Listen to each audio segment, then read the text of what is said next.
Ang susunod na programa ay nagpapatuloy dahil sa ating mga partners and supporters ng Greg Durante Ministry.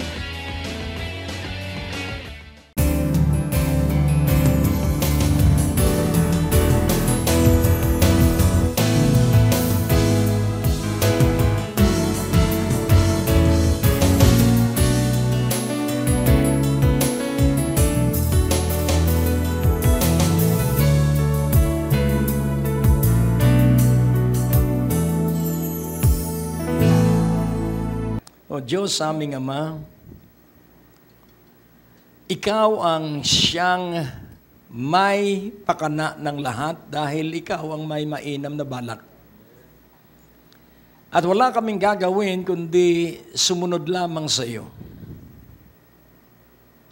At wala kaming gagawin kundi ipagpatuloy lamang na ika'y ibigin at hayaan na magawa mo ang lahat ng nais mo sa bawat isa sa amin. Kaya't heto kami, kasangkapanin mo kami sa iyong napakagandang balak sa bawat isa sa amin. Sa iyo ang parangal, papuri at luwalhati sa pangalan ni Jesus. Amen. Ang Diyos po ay napakabuti. So ang titulo po ng mensahe, Perfect Look Alike.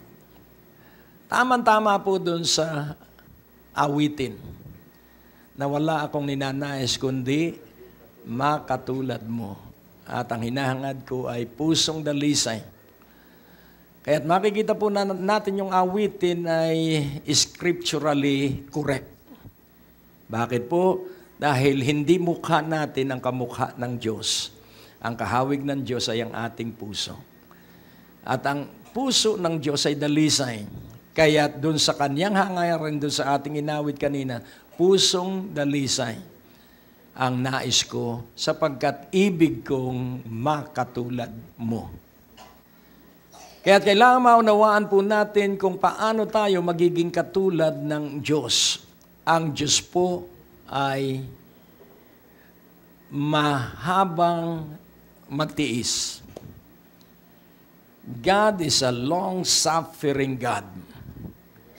Kaya kung ibig nating makatulad ng Diyos, ang paraan ng Diyos para tayo maging katulad niya ay ang kanyang Espiritu. At kung atin pong uunawain,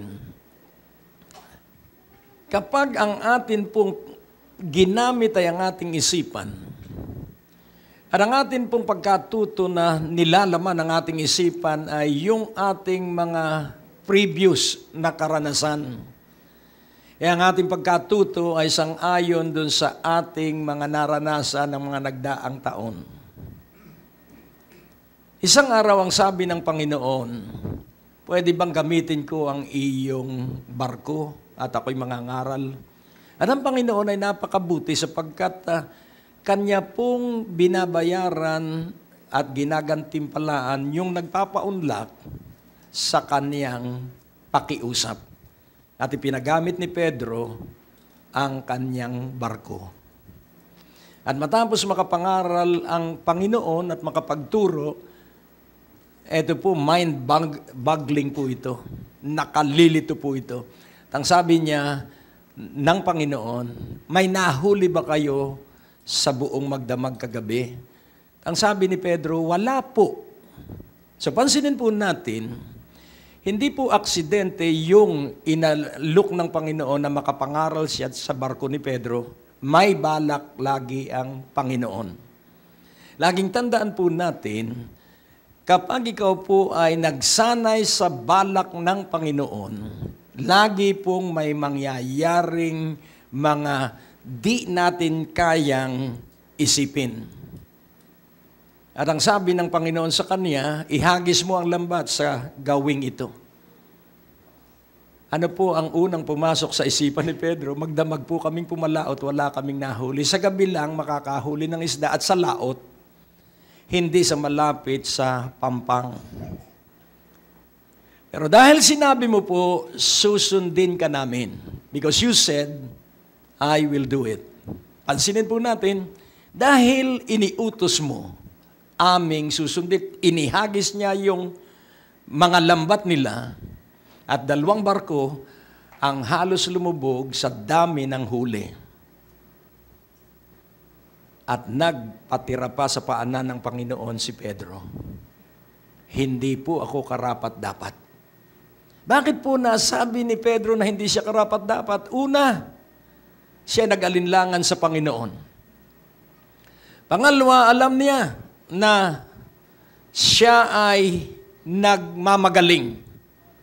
Pero ibinaba po niya yung kanyang pagmamagaling at sinunod niya ang Panginoon. At mula noon, sumunod siya sa Panginoon sapagkat siya nagkaroon ng personal na pagkakilala sa Panginoon na siya ay napakabuting Panginoon. Sa Luke 14:7, John 14:7, sorry. Sa John 14:7, ang sabi po doon sa John 14:7, so magiging ka pong sakdal at magiging ka pong ganap na katulad ng Panginoon. If you had known me, you should have known my Father also. And from henceforth you know Him and have seen Him. Kailangan po na kilala natin ang anak at kilala rin natin ang ama. Kailangan pong nakita natin si Jesus at kapag nakita natin si Jesus, nakita na rin natin ang ama. Ngayon siya po ay tao dito sa talatang ito. Sa ating panahon, paano natin ito magagamit sa ating buhay? Atin pong unawain na tayo ay may oras ng panalangin. Atin pong alalahanin na marami tayong pinagdaan ng mga problema at mga krisis. Nalutas natin yung mga problema sa anong paraan? Sa panalangin. Sa paghingi ng patnubay. Sa paghingi ng payo mula sa Diyos, sa pagbasa ng Biblia. Sa pagbulay sa Kanyang mga pangako.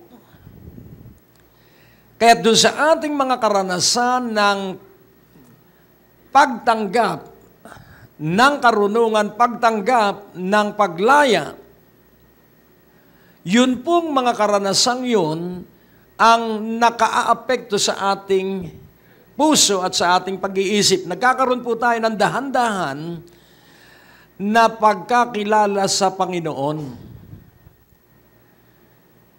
At tayo po'y nagkakaroon ng espiritual na paningin at espiritual na pandinig at espiritual na pakiramdam.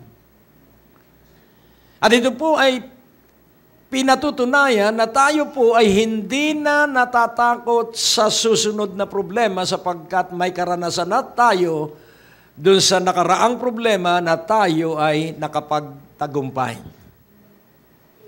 Kaya tayo po ay lalakas ang pagtitiwala sa Panginoon at ang paraan ng paglakas ng pagtitiwala natin sa Panginoon ay sang-ayon dun sa mga nakaraan. So the basis of our trust and boldness is on our previous experience on how God made and performed a miracle previously. Kaya yun po ang magiging ating gamit para tayo ay maging matapang. At pansinin po natin, ano ang pagkakakilanlan sa Panginoon? Ang unang nais kong maunawa ninyo, ang Panginoon ay dakilang manggagamot. Walang lumapit sa Kanya na may sakit na hindi Niya pinagaling. Ang pangalawang nais kong inyong matutunan tungkol sa Panginoong Hesus, He is a man of authority. He is a man of power. Siya po ay taong may kapangyarihan at siya po ay taong may kapamahalaan. And what is power? Yun pong power ay yung nakahihikayat sa taong kausap niya na sumunod kahit ayaw niyang sumunod. Si Pedro, Nagdadalawang loob. Ihahagis ko ang lambat. Hindi ito pwede dahil araw, 9:00 ng umaga. At sa tabing pangpang pa. Pero because of the power that is in Jesus, wala po siyang magagawa kundi sumunod. Kaya kung nasa iyo yung kapangyarihan ng Panginoong Hesukristo, walang magagawa ang kasambahay mo kundi sumunod sa iyo. Why? Dahil makikita nila yung lantarang presensya ng Panginoon sa iyong buhay. Kapansin-pansin po ang prayer request ng mga alagad. Teach us how to pray. Increase our faith. Dahil nakita nila na hindi sila makapagtatagumpay sa pamamagitan ng kanilang sariling katalinuhan. At lalong hindi rin sa lakas ng kanilang katawan. Nakita nila ang susi kung paano magtatagumpay.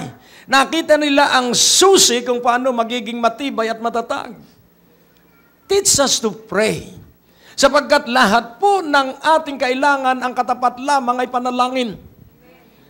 Amen po ba? Kaya kung atin pong papansinin, ang Panginoong Hesukristo ay nagpakita na siya ay maalab sa panalangin at masugid na nakikipag-usap sa kaniyang Ama. Kapag ikaw po'y natuto sa alab sa buhay ng panalangin, ikaw po hindi masisindak. Kahit ano po ang mangyari, alam mo na ang katapat lamang ng lahat ng krisis at suliranin ay panalangin.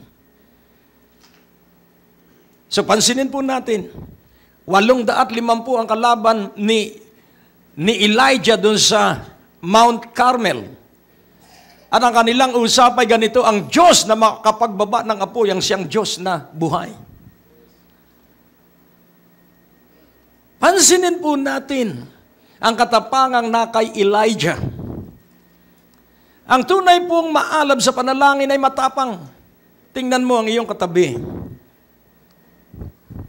Medyo maalab na yan sa panalangin. At pansinin po natin,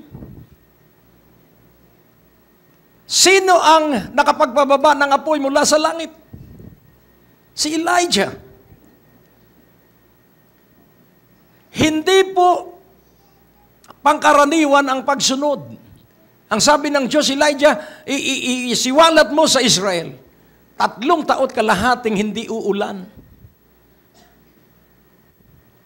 Mapanganib po yun. Ay kung hindi pala boses ng Diyos yun. At nag-uulan na parang La Nina. Di sira siya, para siyang baliw. Pero, boses ng Diyos yun. Kapag tinig ng Diyos, kailangang matapang na ito ay ating sabihin. Amen po ba?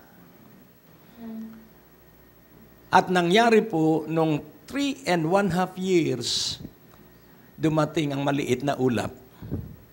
7 ulit na nanalangin sa eksaktong 3 taon kalahati, nanalangin si Elijah at yung maliit na ulap ay naging malaki at bumuhos ang napakalakas na ulan. At sangayon sa Biblia, lumubog ang gulong ng karwahe ni King Ahab. Ibig sabihin, sobra yung pagbuhos ng ulan. At kung unawain din natin, ang panalangin ay laging nakakonekta po ay sa sinabi ng Diyos. Nung sabihin ng Diyos sa Israel, 70 taon kayo ay magiging bihag sa Babylonia. Kaya si Daniel ay nag-abang ng 70 taon.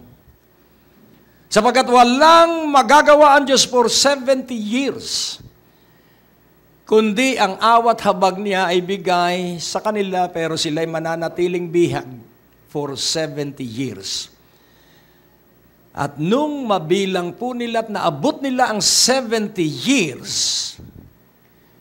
sa pamamagitan po ng mga haring bumihag sa kanila, binago ng Diyos ang puso ng mga hari, at mula kay Ezra, nagsimula po silang bumalik sa kanilang lupain. Kaya nga po ating unawaing mabuti, kailangang kilala mo ang Panginoon. At ang Panginoon ay makikilala mo at ikay magkakaroon ng pananalig sa Panginoon kapag siya ay personal mong nakilala. If you had known me, kung ako lamang ay nakilala mo, sana ay nakilala mo rin ang aking Ama. So, atin pong kilalanin ang katotohanan na pag kinilala mo si Jesus, makikilala mo ang Ama sapagkat sila ay magkatulad. Tingnan po natin ang pagkakatulad sa John 10:27 hanggang verse 30. Nais kong inyong makita ang mahalagang katotohanan na silang mag-ama ay iisa. My sheep hear my voice and I know them and they follow me.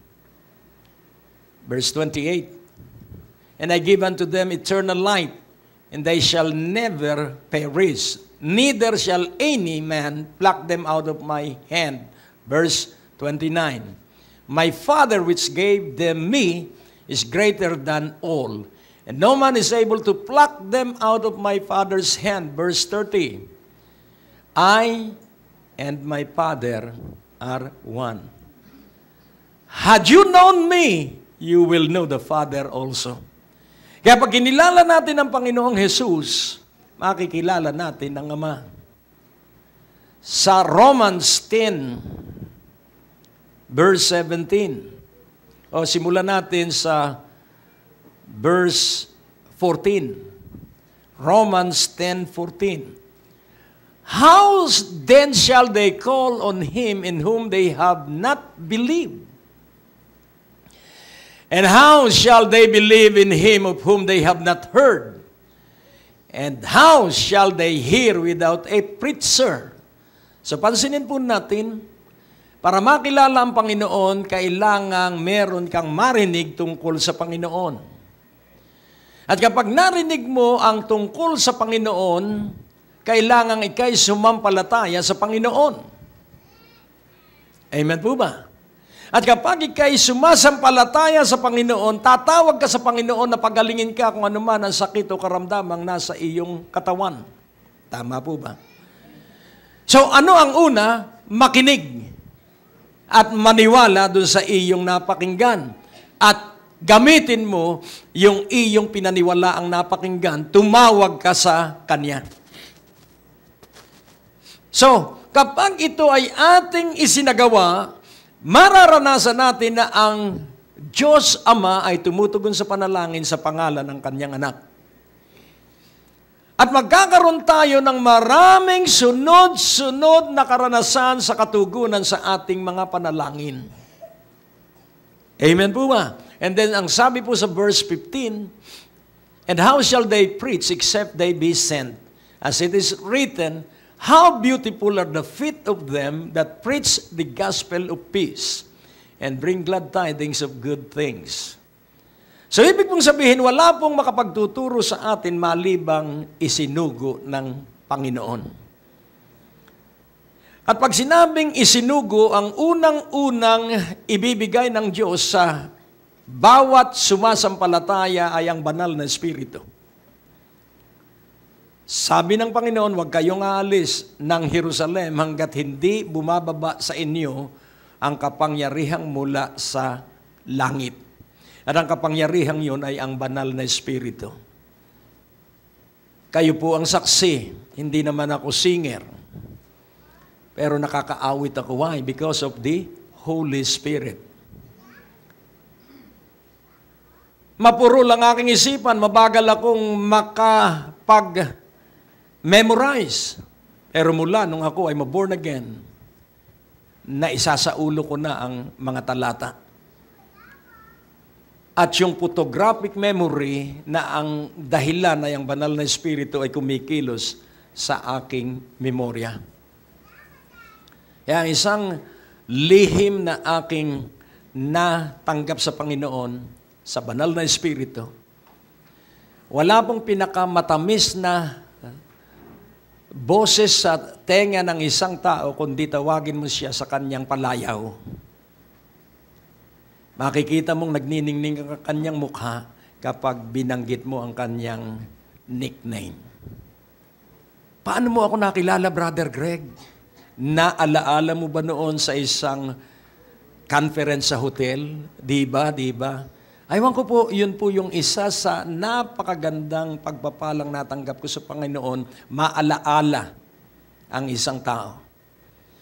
At simple lamang po para hindi mo makalimutan ng tao. Katulad rin yan ng pagkuha ng direksyon. Tingnan mo ang landmark. Pero huwag katulad nung payo ng aking kaibigan. Basta alam mo na, pastor, kung saan ka pupunta.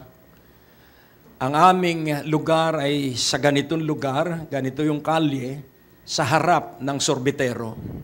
Sabi ko, kung umalis yung sorbitero, paano ka? Kaya ang kukunin mong landmark ay yung fix, yung hindi nawawala. Kahit po sa mall.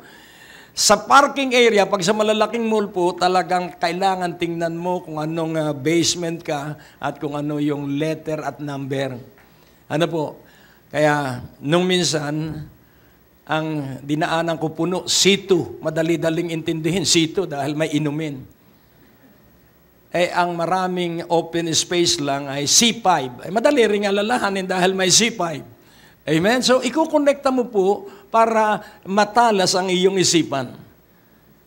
Kaya nga, unawain mong mabuti na ikaw ay puspos ng Espiritu. Ikaw po'y puspos ng Espiritu. Paniwalaan mo lang yan. Amen? So, when you hear the message of God, believe the message. And then, on and on, again and again, habang pinaniniwalaan mo yung narinig ko nung linggo na sermon, paniwalaan mo yon at tumawag ka sa Diyos, batay doon sa iyong narinig. Nakukuha niyo po? May mga lumalapit sa akin nagpapatutuo, katulad nung isang lumapit kaninang umaga. Narinig niya na sinabi ko sa kanya na siya ay magtatrabaho sa abroad. By next week, papunta na po siya ng Malaysia. Dahil pinaniwalaan niya. So the message that you heard, believe, and then call. Nagawin ng Diyos yung mensahe sa iyo. At yun po'y mangyayari. Why? Dahil ang sabi ang mga ngaral po ay isinugo ng Panginoon. Hindi po ako basta nagtuturo.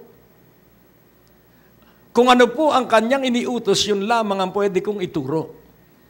At kailangan po yung tinatawag na authority, kailangan yung aral ay nasa buhay ko. Yung ganap na paniniwala sa Diyos, kailangan nasa buhay ng isang tagapagturo. Nakikita sa kanyang buhay ang bunga ng mensahe. Kaya nga ang sabi ng isang lingkod ng Diyos, the missionary is not the message, but the man. Ang isang misyonero ay hindi yung dala niyang mensahe, kundi mismo ang kanyang pagkatao. Kaya nga, unawain nating mabuti, ikaw at ako ay pinagpala ng Diyos ng isang magandang pagkatao dahil kay Jesus. Sa verse 16, but they have not all obeyed the gospel. Narinig nila, pero hindi nila isinagawa. Hindi nila sinunod ang Ebanghelyo. For Isaiah saith, Lord, who hath believed our report? So the preaching of the gospel is giving report to the listener. Ang pangangaral po ng Ebanghelyo ay pagbibigay ng balita sa mga nakikinig. At ano ang gagawin ng nakikinig? Ano ang gagawin mo? Maniwala ka sa iyong narinig. Na ika'y pinagpala, na ang Espiritu'y nasa iyo dahil kay Jesus, na ikaw ay magtatagumpay, na ika'y uunlad, paniwalaan mo po yun. Na ang kagaling ay nasa iyo, paniwalaan mo po yun. Ibalik mo sa Diyos yung iyong pinaniwalaan. Amen po ba? At ang sabi sa verse 17, so then faith cometh by hearing, and hearing by the word of God. So what is faith? Faith is coming to God. And how shall you come to God? By believing the message. So faith is coming to God, believing that He is, and that He is a rewarder of those who diligently seek Him. So ang pananalig po ay paglapit sa Diyos. Ano ang iyong krisis? Lumapit ka sa Diyos. At sabihin mo sa Kanya na nagtitiwala ka sa Kanya, naniniwala ka sa Kanya, na siya ang iyong dakilang manggagamot at siya ang iyong dakilang provider. Sabihin mo sa Kanya, you are my Jehovah Jireh, you are my Jehovah Rapha, you are my everything. Purihin po ang Panginoon. At sa oras at sandali pong ito, nais ko na rin pong gamitin ang pagkakataong ito. Napapagpala po ang maraming tao, nakakarating po sa bawat tahanan, nakapapasok ang Ebanghelyo, sa bawat pamilya, gamit po ang telebisyon. At alam niyo po, ang television ministry ng Greg Durante Ministry nagpapatuloy. Una, dahil sa awat abag ng Panginoon. Pangalawa, dahil po sa maraming nananalangin. At pangatlo, dahil po sa mga partners at sa mga tapat na sumusuporta financially para po balikatin at buhatin ang pasanin ng pinansyal na bahagi para maipagpatuloy ang pangangaral ng Ebanghelyo. Tandaan po natin mga kapatid, hindi man po kayo nakakaharap sa telebisyon para mangaral, pero ang inyong pagpapadala ng kaloob, nagiging tulong para po lalong ma-expand ng pangangaral ng salita ng Diyos. So ngayon pong oras at sandaling ito, para po sa buwang ito, sa inyo po na magiging partners at magkakaloob sa ministeryong ito, sa halaga pong 2,000 pesos and above, ano po, nais po namin ipadala ito sa inyo. Amen? As a sign dito po sa ministeryo ng Great Day to Live, amen, pag kayo po nagpadala ng 2,000 and above support ngayong buwang ito, amen, sa Great Day to Live, padadalan po namin kayo ng designer's jeans na aklat at ito pong isa from curses to blessing. Amen?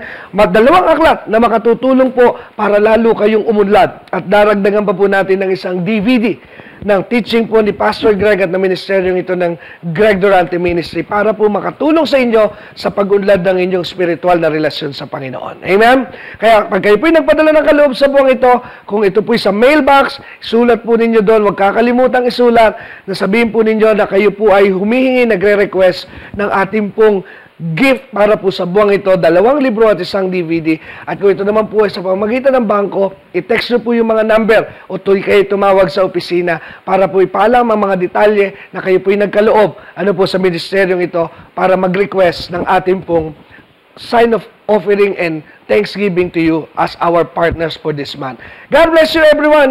Pagpalain po kayo ng Panginoon. Until next time, sa programang Great Day to Live, muli ako po si Brother Dexter Durante sa pangalan ni Brother Greg Durante. God bless you all and see you again sa ating pong next program. Ang natapos na palatuntunan ay nagpapatuloy dahil sa inyong mga pinansyal na kaloob na ibinibigay sa Greg Durante Ministries.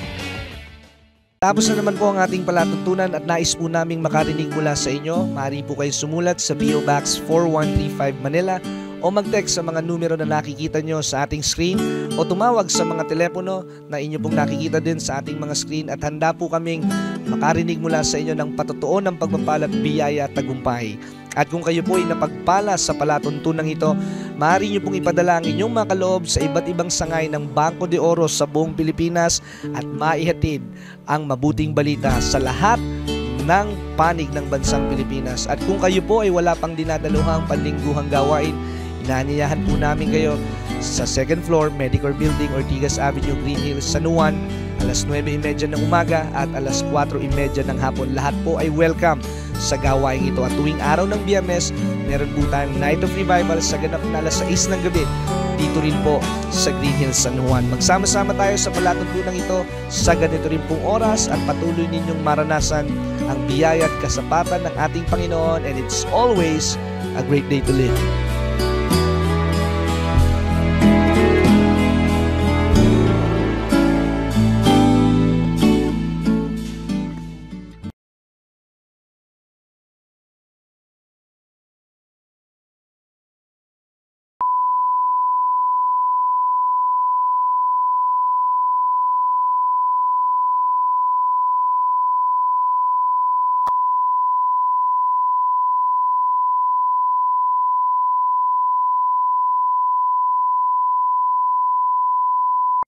Ang susunod na programa ay nagpapatuloy dahil sa ating mga partners and supporters ng Greg Durante Ministry.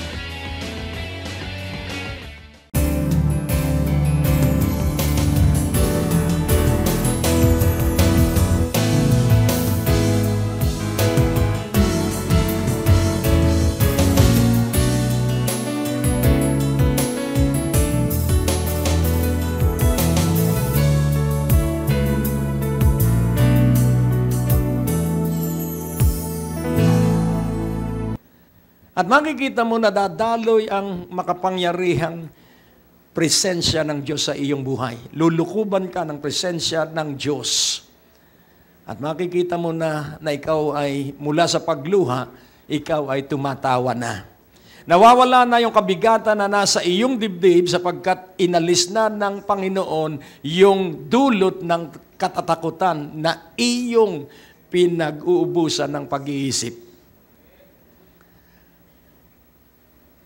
Looking unto Jesus, the author and perfecter of faiths. So ano po ang ibig sabihin? Ang ibig po sabihin, kaya ka may crisis to perfect your faiths. We suffer lack sometimes so that our faith shall be perfected. Dumaraan tayo ng kakapusan para gamitin natin ang pananalig at ang pananalig ay paglapit sa Diyos. Hallelujah! So, draw near to God and He shall draw near to you. Faith is coming to God, believing that He is God. That He created heaven and earth. And that everything in it belongs to Him. So, in Jesus, you have everything. Amen? If He gave His only begotten Son, shall He not give also everything that you need? Yun po yung mga katanungang nasa salita ng Diyos na yung iyong kailangan ay may katapat na katugunan. Yung sakit sa iyong katawan ay may katapat na kagalingan. Amen. Hallelujah. So if you believe the report, then you call, and when you call, you will receive a perfect answer to your need. So coming to God, believing that He is God and diligently seeking His face. Ano po yung diligent? Yung diligent po ay concentrated, ongoing effort. Definite, concentrated, ongoing effort na gusto mo na makagawa sa iyo ang Diyos sapagkat gusto rin ito ng Diyos na siya makagawa sa iyong buhay. Amen po ba? Kaya nga pasalamat tayo dahil dumaraan tayo ng mga krisis. Ang ibig sabihin, kaya tayo dinaraan dahil alam ng Diyos na nasa atin yung kakayahan at kapangyarihan. You have the ability. You have all the potentialities. And all you need to do is to act upon the Word. Ang gagawin mo lamang ay gawin yung salita ng Diyos. So you are a perfect look-alike of the Master. The way you speak is like Jesus. The way you act is like Jesus. Hindi ka natatakot sa kamatayan sapagkat ikay wala ng kamatayan. Nakukuha niyo po yun. Wala na tayong kamatayan. Sabihin mo sa iyong katabi, we have eternal life. Kaya huwag ka nang mag-isip sa kamatayan kung saan darating yan, pero lulutang na ang ating espiritu at kaluluwa up and away patungo sa piling ng Panginoon. Kaya sabi ng Panginoon, huwag mong katatakutan ang pumapatay ng katawan. Ang katakutan mo ay yung may kapangyarihang pumatay ng katawan at kaluluwa. At sino yung may kapangyarihang pumatay ng kaluluwa at katawan? Ang Diyos. Kaya isa lamang ang katatakutan natin, Panginoon. Amen? Si Jesus lang. So then faith cometh by hearing, and hearing by the word of God. Hearing and hearing by the Word of God. Tuloy-tuloy na pakikinig. And what you heard, believe. What you heard, believe. And as your belief rise up to the level that will push us to ask, magkakaroon ka na po ng tapang na humingi. Kung kailangan mo ng bahay, bibigyan ka ng Diyos ng bahay, pero paratingin mo yung tapang mo sa paghingi. Na hindi ka nag-aalinlangan sapagkat ang Diyos ay nagsabi, hindi kita pababayaan. Amen? Amen? O purihin ng Panginoon. Kung kailangan mo talaga ang lubusang kagalingan, paigtingin mo yung iyong pananampalataya at iyong laging sabihin sa lahat ng nakakarinig sa iyo na pinagaling ako ng Panginoon. Kailan nagpatotoo ang mga may ketong nung panahong sila'y may ketong pa? Kailan gumaling si Naaman, ang Syrian general, nung siya ay may ketong na lumublob ng 7 ulit sa mabahong ilog Jordan? So pinatay niya ang kanyang pangamoy.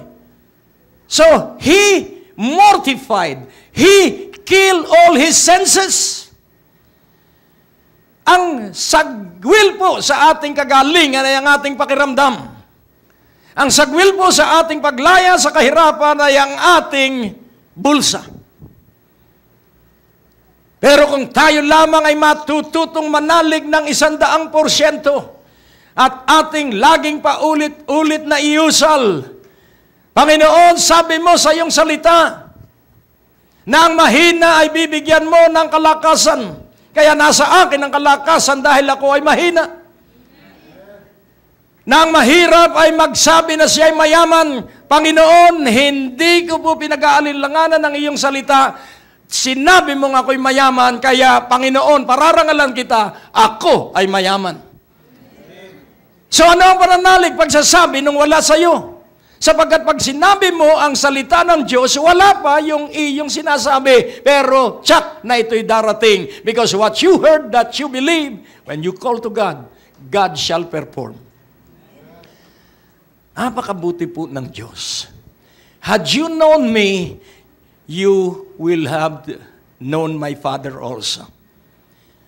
Kaya nga ating unawain, kapag kilala mo ang Panginoon, makikilala mo ang Ama.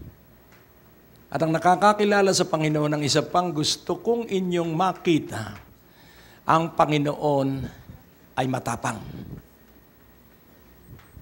Matapang po siya. Hindi siya takot na siya ay pagwikaan. Hindi siya takot na baka siya ay pagtawanan. Ang isang magandang halimbawa ng kanyang katapangan, ang sabi niya sa mga leaders ng Israel, gibain ninyo yang templong yan. Sa loob ng 3 araw, bubuuin ko yan. Kaya galit na galit sa kanya yung kanyang mga kaharap na mga Pariseo, Saduceo at mga leaders ng Israel. Ang akala siya ay baliw. 46 years na itinayo yung napakagandang templo, second temple. And then sabi, gibain. At sinabi pa niya, kapag ang katawan ko'y namatay sa 3 araw, ako'y mabubuhay na mag-uli. Sabihin ko kaya sa iyo yun, pag di ako'y iniwan ninyo. Hello? Kaya siya ipinako sa krus dahil ang akala nila sinungaling si Jesus. Kaya nung nakabayubay niya siya sa krus, saka umiyak ang Centurion at ang sabi nga, truly He is the Son of God. Doon dinagukan ng mga Hudyo ang kanilang dibdib at sinabi nila, si Jesus nga ay totoong Diyos. Bakit maniniwala ka kapag nangyari na? Maniwala ka habang nandun sa stage na hindi pa nangyayari. At yun po yung pananalig, yung pag-asa po'y nakatingin doon sa hindi pa nangyayari. Amen? Kaya nga kung kayo ay makapamumuhay na naniniwala at nagtitiwala na magiging maayos ang iyong pamilya, huwag mong tingnan ang ugali ng iyong kasambahay. Huwag mong tingnan ang ugali ng iyong mga mahal sa buhay. Ang tingnan mo ay ang salita ng Diyos at makita mo isang araw yung salita ng Diyos ay magmamanifest sa buhay ng mga mahal mo. Oh, purihin ang Panginoon. Basta laging tandaan mo, ang taong magagalitin ay merong dinadala sa kanyang puso na walang nakakakita. A person that has a heart feelings, lagi po yung galit. Tingnan mo ang iyong katabi. Ganon ka ba lately?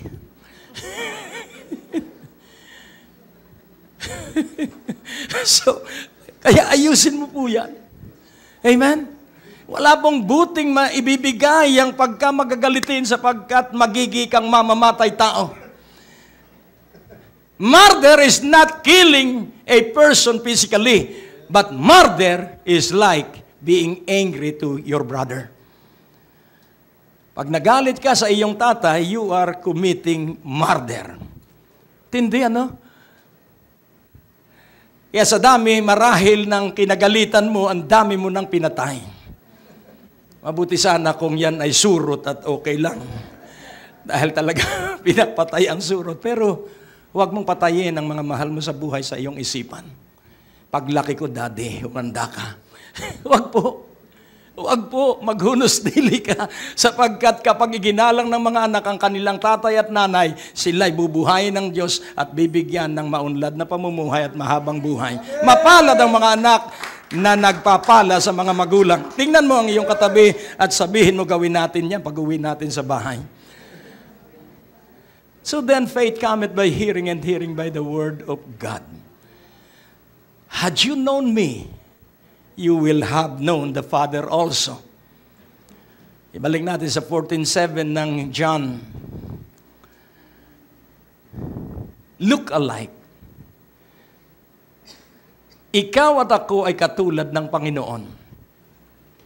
If you had known me, you should have known my Father also. And from henceforth, you know Him and have seen Him. Mula sa oras na ito, sa pag-uusap nila, hanggang sa darating na hinaharap, nakilala na ninyo siya at nakita na ninyo siya. Kaya pansinin po natin ang isa pa ring kontrobersyal na sinabi ng Panginoon. Pag-aralan mo po ang mga sinabi ng Panginoon, kontrobersyal po lahat.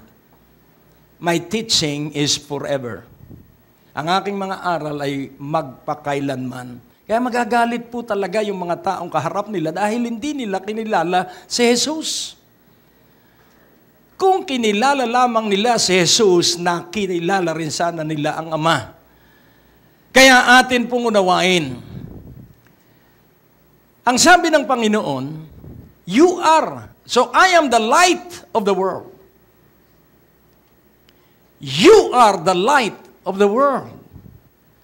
So ano po ang ilaw? Ang sabi rin ng salita ng Diyos, my word is a lamp unto thy feet and a light unto thy pathways. Ang aking salita ay ilawan sa inyong mga paa at liwanag sa inyong landas. Ang lumalakad sa liwanag ay kailanman ay hindi lalakad sa dilim. At pansinin po natin, paano ka naging liwanag? Because you know Jesus. And how did you know Jesus? Because you believe Jesus. And what did you do after believing Jesus? You acted on the message.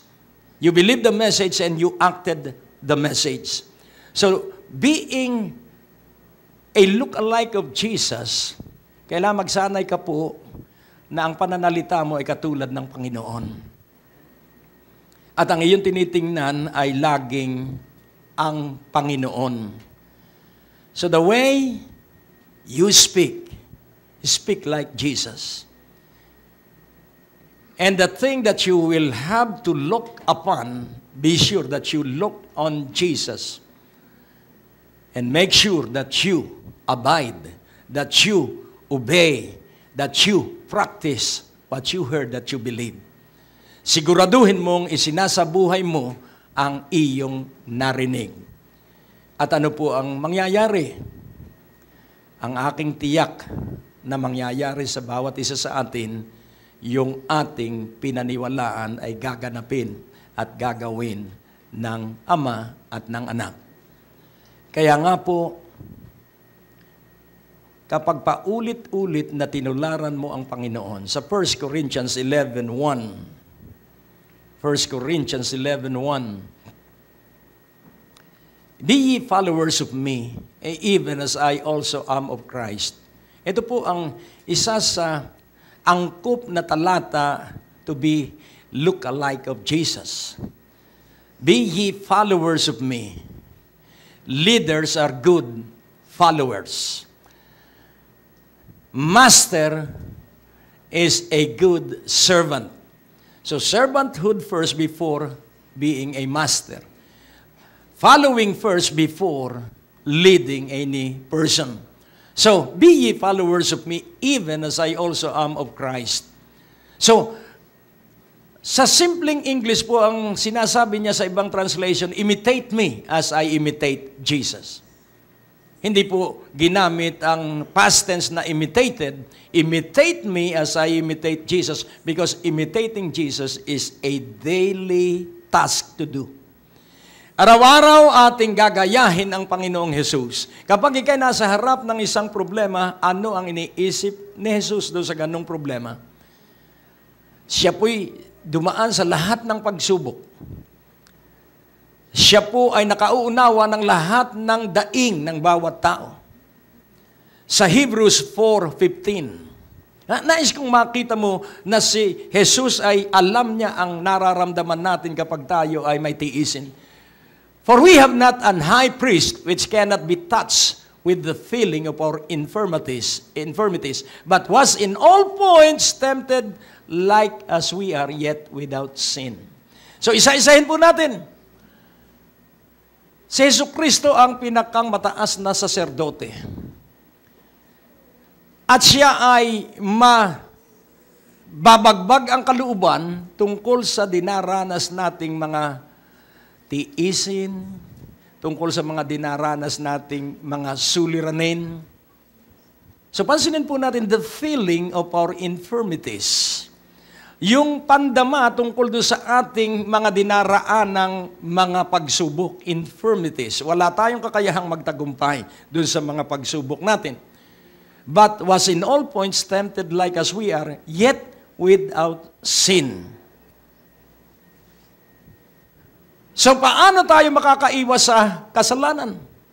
Kahit hindi mo na uunawaan ang iyong kalagayan ngayon, paniwalaan mong para sa ikabubuti mo yan. Amen po ba? Huwag mong pag-aalinlanganan, ang Diyos ang ating pinuno. Jesus is the captain of the host. Amen? Siya ang pinuno natin at alam niya kung saan tayo idaraan. Naalala ko ang isang pangyayari sa panahon ni Haring Ahab. Ang sabi ng Diyos, muling lulusob sa inyo ang mga Syrians. Pero ang gawin mo, magbuo ka ng 232 young soldiers. At sila ang inyong paunahin sa paglusob. At ang kasunod nila ay 7,000 na mahuhusay na mga mandirigma. At dahil sinunod niya ang payo ng Diyos, ano ang sabi ng King of Syria at ng kanyang mga generals? Naku, mga kutong lupa lang pala yan. Hulihin na yung lahat ng yan. At yan ay parusahan. Nag-iinuman sila dahil mahina ang kanilang kalaban, kaya tuloy sila sa inuman. Hindi nila alam na sa likuran ng 232 young soldiers ang 7,000 na magagaling at mahuhusay at matatapang na sundalo. So nagapi sila, 200,000 sila, tinalo sila ng kapangyarihan ng Diyos, at saan dadalo ang kapangyarihan ng Diyos? Kapag pinaniwalaan mo ang kanyang sinabi sa iyo. Amen po ba? Ang cancer ay malulusaw. Amen? Ang lahat ng uri ng sakit at karamdam ay aalis sa iyong katawan. Why? Because the moment you believe, the forces of heaven will work on your behalf. Kaya sa sandaling ikay naniwala, doon ka magkakaroon ng karanasan sa mga himala. Sapagkat ang Diyos ay may nakatakdang himala sa inyo ngayong gabi. At ang gagawin mo lamang ay maniwala. Amen? Maniwala. At kahit anong sabihin ng iyong mga kaibigan, magbingi-bingihan ka. Amen? Basta paniwalaan mo ang salita ng Diyos. Amen? But was in all points tempted like as we are, yet without sin. Hindi siya nagkasala, hindi siya nag-alinlangan sa kanyang ama na ang kanyang pagkamatay sa krus, siya ay mabubuhay sa ikatlong araw. At nangyari yung kanyang pinaniwalaan bagamat siya Diyos. Sa verse 16, let us therefore come boldly unto the throne of grace, that we may obtain mercy and find grace to help in time of need. Very powerful po ito. The throne of grace. And what is that prayer request that we need to ask from God? His mercy. His grace. So, when we come boldly, ano po yung boldly? Yung boldly, wag mong iisipin yung iyong kakulangan. Wag mong iisipin yung katunggali mo sa negosyo. Huwag mong iisipin yung laki ng iyong bayaran. Huwag mong iisipin yung sakit na iyong nadarama sa iyong katawan. That is boldness. You are living as if you don't have any sickness or disease part of your body. Because your mind is fixed and focused on God. Amen po ba? So kapag lumapit ka na hindi mo alintana yung malaki mong utang at hindi mapuporklos yung bahay mo, kapag nakatuon ka ay sa Diyos, ikaw ay nagpapahayag, Diyos ko, ika'y dakilang Diyos. Diyos ko, ikaw may likha sa langit at lupa at lahat ng naroroon. Kaya't kayang-kaya mo itong aking pangkasalukuyang suliranin. Ibig kong makaranas ng iyong kaluwalhatian. At kapag gano'n ang iyong pananalita, matapang ka, then you shall obtain mercy. Hindi po sinabing you shall receive, you shall obtain. Nang ibig sabihin, inaprubahan na sa langit yung iyong kahilingan. Amen? You shall obtain mercy, and when you obtain mercy, you will find grace. Amen po ba? And what is grace? Wherever you go and whatever you do based on the command of God, you will always be successful and you will always have the victory. Amen po ba? Kaya nga kung titingnan po natin, napakapalad natin sapagkat tayo ay may Diyos. You shall find mercy, you shall obtain mercy and find grace to help in time of need. So kailan po tatrabaho ang grace? When you have need. Kaya mas maraming pangangailangan, mas maganda sapagkat ang grasya ay uunlad sa iyong buhay. 3 deadly sins. Ano po yung 3 deadly sins? Wealth, love of wealth, or excessive desire for wealth. And is, yung laging gusto'y patulog-tulog na lamang. And then grace. Kapag binaliwala po natin ang grasya, and what is grace? Unmerited favor.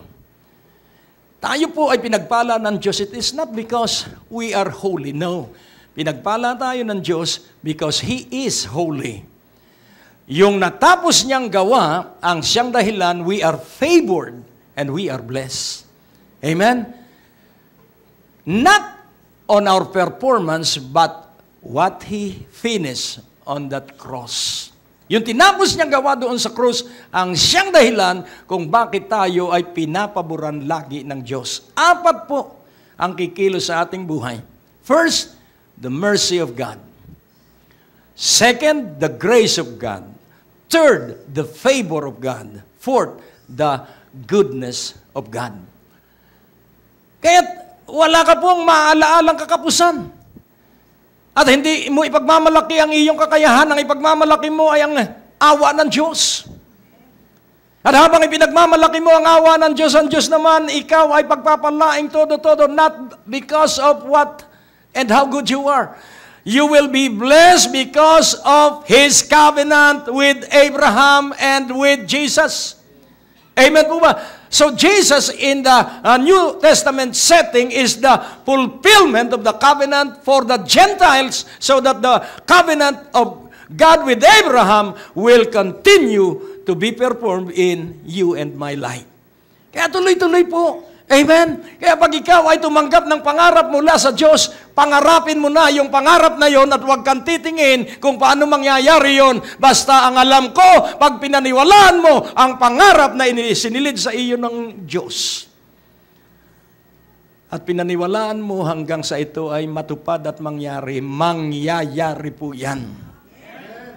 Paulit-ulit kong ipapaalaala sa inyo, kaya kami ay nagkaroon ng bahay dahil aming inaawit na magkakabahay kami.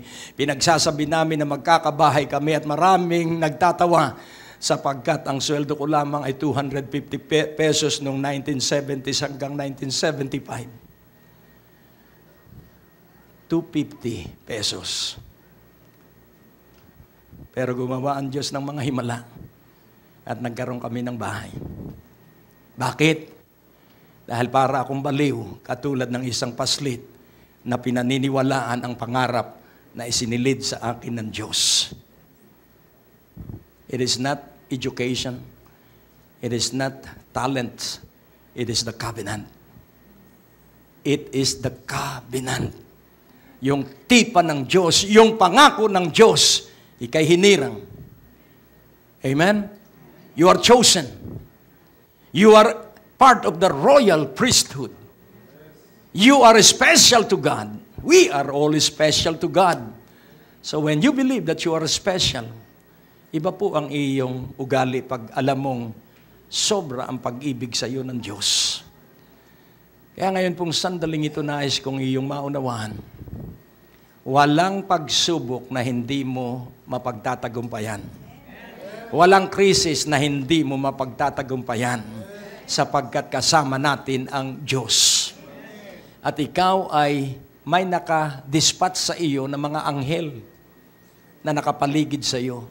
Dahil may pangako ang Diyos, napapaligiran niya tayo ng kanyang mga anghel.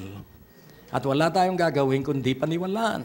Natutuo ang Diyos, natapat ang Diyos na ang kanyang pangako ay mangyayari sa iyong buhay. Pumikit ka sandali at ikay umusal ng pananampalataya at sabihin mo, yung lahat ng pangarap na inilagay sa akin ng Diyos ay paniniwalaan ko na mula ngayong gabi. Sapagkat nalalaman ko na dahil ako'y laging humihingi ng tulong sa Diyos, kaya sinidlan niya ako ng pangarap. At itong mga pangarap na ito ay papangarapin ko at ito'y hihilingin ko upang maisakatuparan ng Diyos itong isinilid niyang pangarap sa aking buhay.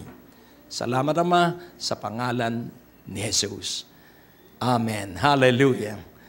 Ang natapos na palatuntunan ay nagpapatuloy dahil sa inyong mga pinansyal na kaloob na ibinibigay sa Greg Durante Ministries. Tapos na naman po ang ating palatuntunan at nais po naming makarinig mula sa inyo. Maaari po kayo sumulat sa PO Box 4135 Manila o mag-text sa mga numero na nakikita nyo sa ating screen o tumawag sa mga telepono na inyo pong nakikita din sa ating mga screen at handa po kaming makarinig mula sa inyo ng patotoo ng pagpapala at biyaya at tagumpay.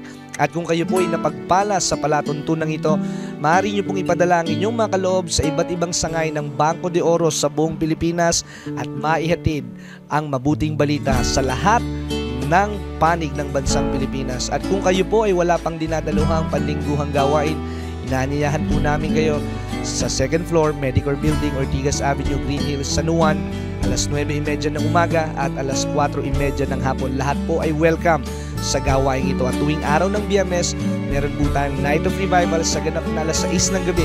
Dito rin po sa Green Hills, San Juan. Magsama-sama tayo sa palatuntunan ito sa ganito rin pong oras at patuloy ninyong maranasan ang biyaya at kasapatan ng ating Panginoon, and it's always a great day to live.